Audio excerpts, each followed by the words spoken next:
Melina Anical.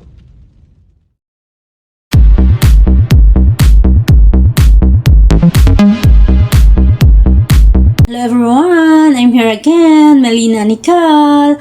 Ang tutorial natin ngayon ay tuturo ko sa inyo kung paano mag-unrestrict ng isang tao sa Messenger. So, ibaba ko dito sa description ko kung paano siya i-restrict. So, ngayon, unrestrict din natin. So, napakadali lang. Ituturo ko sa inyo kung paano. So, gayahin mo lang ang aking gagawin. Tara, let's!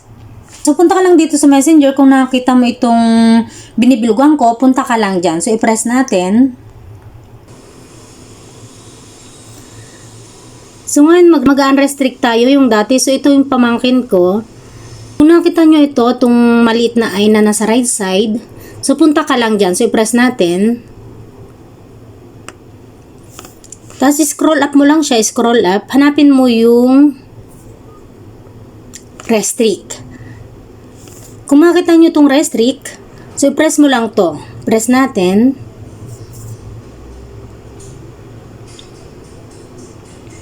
So, ngayon kung nakita nyo, naka-unrestrict na siya.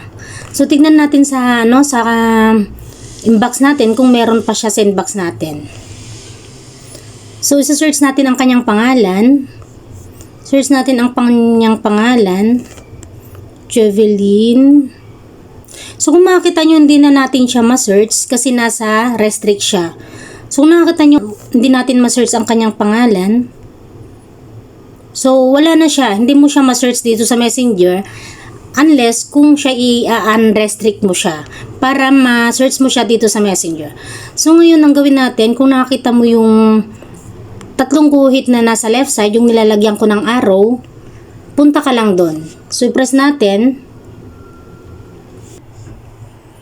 Then, kung nakita mo yung nasa right side yung settings, punta ka lang dyan, yung nilalagyan ko ng arrow, i-press mo lang yan. Press natin.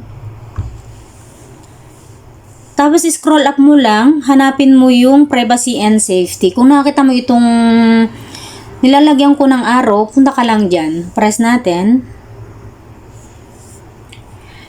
And then, hanapin mo lang dito yung restricted accounts. Kung nakita nyo itong hidden contacts, end-to-end encrypted chats, safe website browsing, message delivery, and restricted accounts. So, punta ka lang dito sa nilalagyan ko ng arrow. Kung makita nyo, dito yung nirestrict natin ngayon. Itong pamangkin ko, kung nakita nyo to. So, ito yung nirestrict natin, yung pamangkin kong Jeveline Anical Lagmay Acosta. Saka meron din akong isang nirestrict kasi makulit to tawag ng tawag. Kaya, nirestrict ko siya. Ngayon, i-unrestrict natin. So, paano? So, napakadali lang. I-press mo lang yung kanyang pangalan.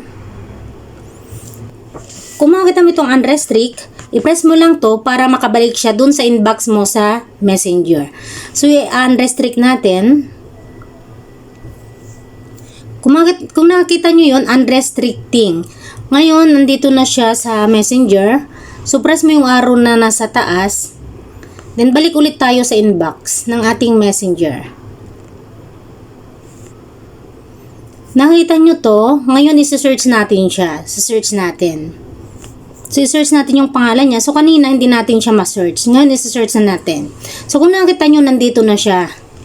Kung nakita nyo to, naka-online na siya. So, nandito na siya. So, kanina hindi natin siya na-search. So, ganyan lang kadali guys kung paano mag-unrestrict sa Messenger. So, I hope na nakatulong ako sa inyo sa tutorial ko na ito. Especially sa mga new beginners na hindi marunong kung paano mag-unrestrict. See you on my next tutorial. Thanks for watching. God bless us all. Bye-bye!